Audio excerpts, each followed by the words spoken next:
Imagine for a moment that the ground beneath your feet didn't just shake, it pulled harder than it ever has before. Every skyscraper, every bridge, every home you have ever known was designed for a world that no longer exists. Welcome to the day Earth hits 2G. This isn't a sci-fi movie.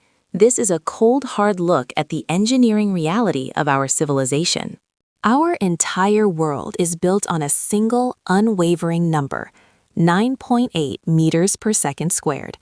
It is the invisible architect of every beam, every bolt, and every brick. But if that number doubled, our cities wouldn't just break, they would vanish. To understand the catastrophe, we have to understand the thin line we walk every day.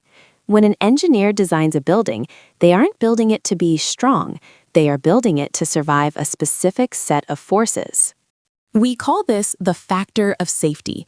For most skyscrapers, that factor is roughly 1.5 to 2.0. That sounds like a lot, doesn't it? It means the building is twice as strong as it needs to be to stand up. But here's the part nobody talks about. That margin isn't just for weight. It's for wind, for earthquakes, and for the degradation of materials over time. When you double gravity, you aren't just using up that margin, you are deleting it instantly. Think about the chair you're sitting on. It was designed to hold you. Now imagine another version of you, exactly your weight, suddenly drops onto your lap and stays there. The chair might hold, but now imagine every single part of that chair. The legs, the screws, the seat, also weighs twice as much as it did a second ago. The chair is now fighting its own body just to exist. This is the square cube law in its most lethal form. As an object's size increases, its weight grows much faster than its strength. Our cities are already at the limit of what physics allows. Now this changes everything. Let's look at the giants, the Burj Khalifa, the Empire State Building. These aren't just piles of steel, they are precision instruments. The Burj Khalifa weighs roughly 500 tons. At 2G, it suddenly weighs 1 million tons. The foundations, drilled deep into the desert sand, were never meant to support a mountain.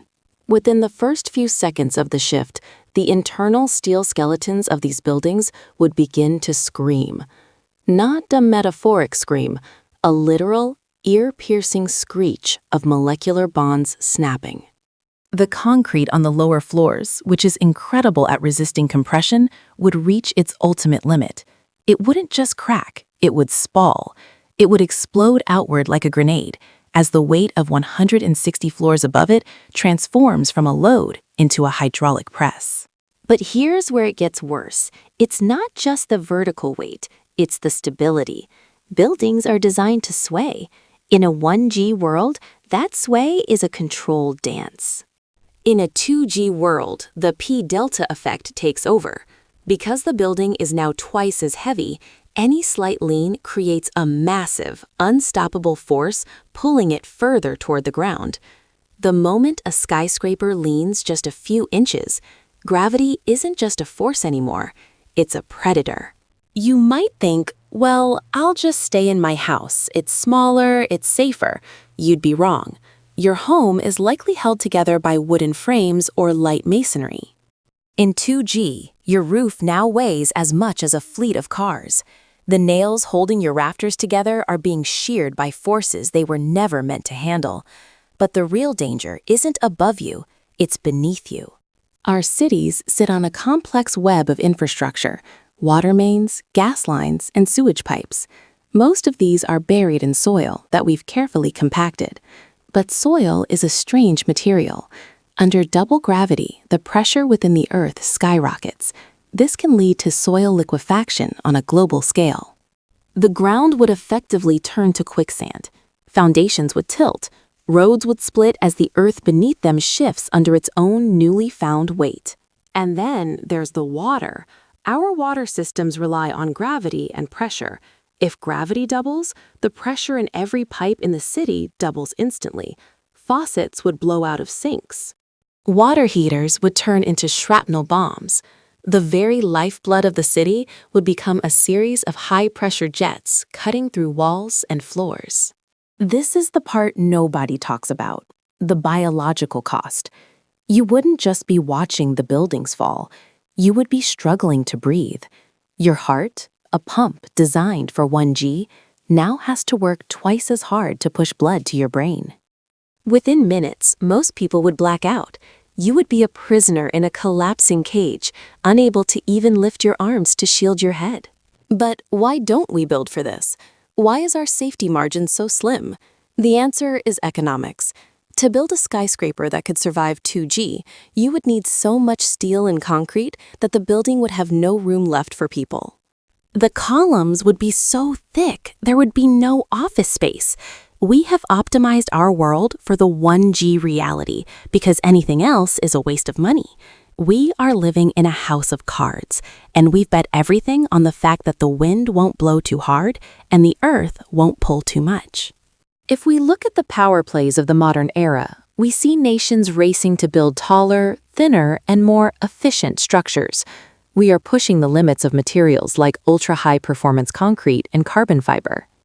But every step we take toward efficiency is a step away from resilience.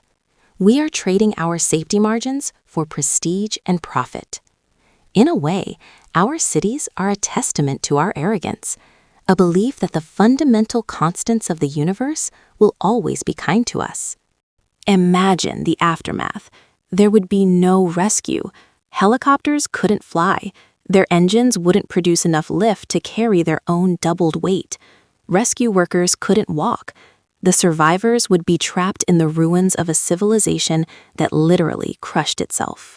It's a sobering thought. We think of permanence when we look at the concrete jungles of New York, London, or Tokyo. We see them as monuments to human achievement that will last for centuries. But they are only permanent as long as the math stays the same. We aren't the masters of this planet. We are guests of its physics.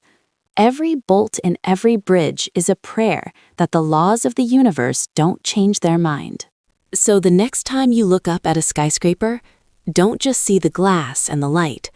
See the tension, see the struggle. And remember, our entire world is hanging by a much thinner thread than you think. You think. You think. You think.